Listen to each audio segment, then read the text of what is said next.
HITEX నోవాటెల్లో Basavatarakam cancer hospital రజతోత్సవ వేడుకలు ఘనంగా నిర్వహించారు.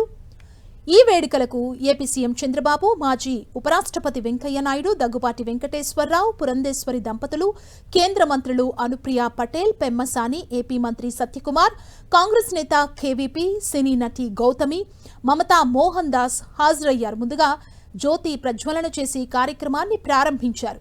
ఎన్టీఆర్ ఆశయ సాధన కోసం తాము కృషి చేస్తున్నామన్నారు సీఎం చంద్రబాబు. వేసిన ఫౌండేషన్ ఇప్పటికే కొంతమంది చెప్పారు. మేము ఆయన ఆశయాల కోసం ఒక రాజకీయ పార్టీలో పనిచేస్తున్నాం. ఒక ఫిల్మ్ యాక్టర్గా బాలకృష్ణ గారు బసవతారకం ఆసుపత్రిని బ్రహ్మాండంగా నడిపిస్తున్నాడు.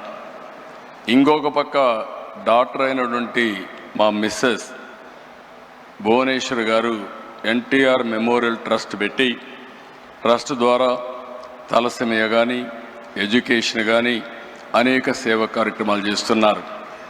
ఇవన్నీ చూసినప్పుడు ఒక వినూత్నమైన కార్యక్రమాలకు నాంది పలికారు.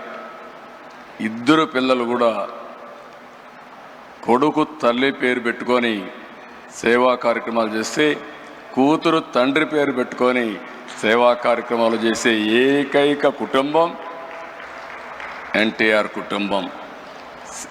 ఇద్దరికీ డబ్బులు అవసరం లేదు. బాలకృష్ణ గారు ఈ సమయం పెడితే ఇంకొక సినిమాలో యాక్ట్ చేసి ఇంకొంచెం డబ్బులు వస్తాయి. ఆవిడ ఈ సమయం ఖర్చు పెట్టి నేరుగా పోయి హెరిటేజ్లో కూర్చుని డబ్బులు వస్తాయి.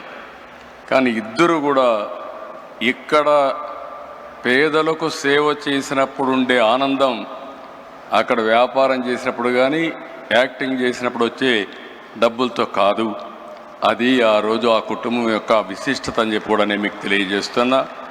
ఆ పుణ్య దంపతులు ఎక్కడున్నారు స్వర్గం నుంచి నిండు మనసుతో ఆశీర్వదిస్తారు.